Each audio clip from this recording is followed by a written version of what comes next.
Hello बच्चों, good morning. तो भाई एप्लीकेशंस ऑफ डायमेंशनल इक्वेशन के बाद अगला कंसेप्ट हम यहाँ पर लेकर चलते हैं, प्रिंसिपल ऑफ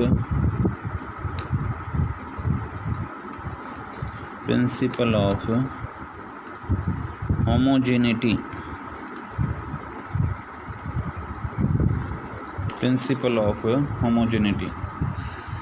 तो प्रिंसिपल ऑफ होमोजेनिटी का क्या कंसेप्ट है भाई कि भाई आप किन्हीं भी फिज़िकल क्वांटिटी को ऐड कर रहे हों या सब्ट्रैक्ट कर रहे हों, जो भी फिज़िकल क्वांटिटी ऐड की जा रही या सब्ट्रैक्ट की जा रही हैं, तो उनकी डायमेंशन क्या रहेगी भाई? सेम रहेगी। क्यों? इसका रीज़न क्या रहेगा? क्योंकि भाई मान लीजिए वेलोसिटी में वेलोसिटी तो ऐड की जा सकती है, मोमेंटम में मोमेंटम ही तो ऐड या सब्ट्रैक्ट किया जा सकता है, एनर्जी में एनर्जी तो ऐड या सब्ट्रैक्ट होगी। अब एनर्जी में वेलोसिटी ऐड या सब्ट्रैक्ट थोड़ी की जा सकती है, मास में टाइम ऐड या सब्ट्रैक्ट थोड़ी किया जा सकता है। मीन्स दो फिज़िकल क्वांटिटी जो कि ऐड की जा रही हैं, उनकी डायमेंशन क्या रहेगी? सेम रहेगी। इसका एग्जाम्पल हम यहाँ पर लेकर चलते हैं। जैसे आपने एक जनरल इक्वेशन पढ़ी हुई है, v = u + at पढ़ी है। तो यहाँ पर v क्या होती है? फाइनल वेलोसिटी, u क्या होती है? इनिशियल वेलोसिटी, a एक्सेलरेशन और t यहाँ पर क्या रहता है? टाइम। अब यहाँ पर लेफ्ट हैंड साइड में अगर बात करते हैं तो फाइनल वेलोसिटी की डायमेंशन हमारे पास क्या आ जाएगी भाई? LT-1। अगर हम राइट हैंड साइड की बात करते हैं तो देखिए फर्स्ट टर्म हमारे पास क्या आ रही है भाई? u, और u क्या होती है? इनिशियल वेलोसिटी, तो उसकी डायमेंशन भी हमारे पास क्या आ गई? LT-1। और भाई सेकेंड टर्म जो है, तो यहाँ पर a क्या रिप्रेजेंट कर रहा है भाई? एक्सेलरेशन को। तो एक्सेलरेशन की डायमेंशन आप जानते हैं LT-2, और साथ में टाइम की डायमेंशन क्या हो जाएगी? t। तो यहाँ से देखिए LT-1 और प्लस ये LT-1। अब ये देखिए दो फिज़िकल क्वांटिटी जिनको ऐड किया गया था, उनकी डायमेंशन देखिए सेम आ गई, नहीं आ गई। तो प्रिंसिपल ऑफ होमोजेनिटी का क्या कंसेप्ट है? किन्हीं भी दो फिज़िकल क्वांटिटी को आप ऐड या सब्ट्रैक्ट कर रहे हों, तो उनकी डायमेंशंस क्या रहेंगी भाई? सेम रहेंगी। इसी कंसेप्ट पर एक और एग्जांपल यहाँ पर लेकर चलते हैं। जैसे वंडरवाल इक्वेशन केमिस्ट्री में आती है, P + A/v² और v - b = RT। ये इक्वेशन आपको दे रखी है भाई, ठीक है।